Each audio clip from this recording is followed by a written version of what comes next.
Vamos falar com a Renata Varandas sobre essa declaração do presidente Lula. Quebrou o silêncio, Renata, e aproveitou ali para fazer também acenos políticos. Carol, quebrou o silêncio, mas não era para ter quebrado, sabe? Eu estava monitorando isso de perto ali no Palácio do Planalto, perguntando o tempo todo assim, presidente vai falar alguma coisa? Isso desde o dia, né, que saiu a operação, o presidente Lula estava no G20, teve toda, lá no G20, teve toda aquela operação, e Mauro Cid, e todo mundo querendo saber, e a história do envenenamento se deu quando o presidente estava no G20. Você se lembra, Carol, que ele fez um discurso naquela manhã e ficamos todos esperando, vai falar alguma coisa. Então, eu estava monitorando muito de perto isso lá no Palácio do Planalto e todo mundo me falava, não, ele não vai falar, a ideia é se distanciar desse assunto, a gente não pode politizar, deixa as autoridades competentes investigarem o caso. Só que o presidente Lula, ele tem uma coisa que ele fala sempre também, ele está com 79 anos e ele tem licença poética para falar. Então, ele foi orientado a não falar, acabou falando,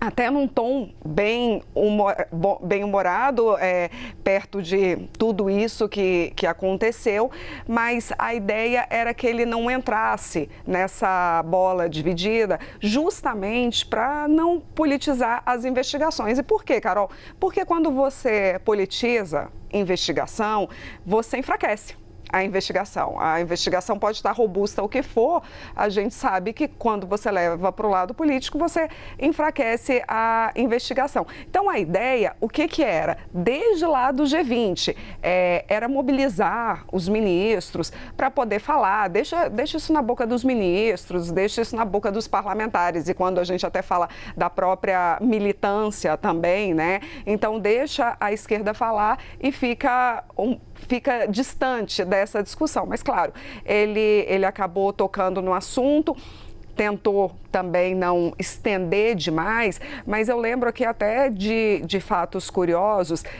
No período eleitoral, ali em 2022, durante a campanha, claro, presidente Lula, a gente brincava que ele não tirava o nome do Bolsonaro da boca, mas claro, você está em campanha, você tem que atacar, né, democraticamente o seu principal oponente, seu principal adversário.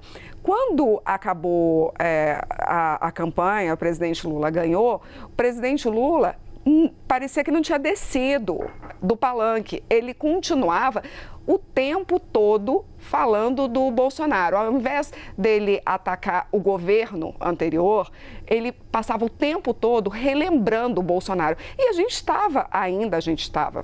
está ainda num período totalmente polarizado. Então, aquilo vinha à tona o tempo todo. E aí é um bastidor, porque todas as vezes que ele falava a palavra Bolsonaro, alguém ia no ouvido dele e falava, não fale o nome dele, não fale o nome dele.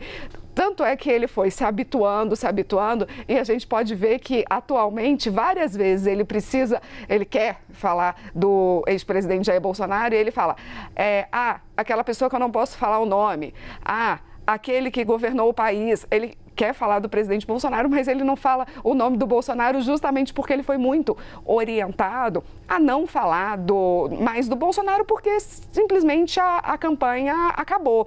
E essa história agora da investigação foi mais ou menos nesse sentido. O tempo todo ele sendo orientado, inclusive pelo marqueteiro dele, sendo orientado a, presidente, não entre nessa bola dividida. Ele não entrou, de fato, polarizando a discussão, mas na verdade ele entrou fazendo o comentário dele porque a gente sabia que ele não deveria entrar, mas todo mundo apostava que no final ele ia entrar sim, Carol.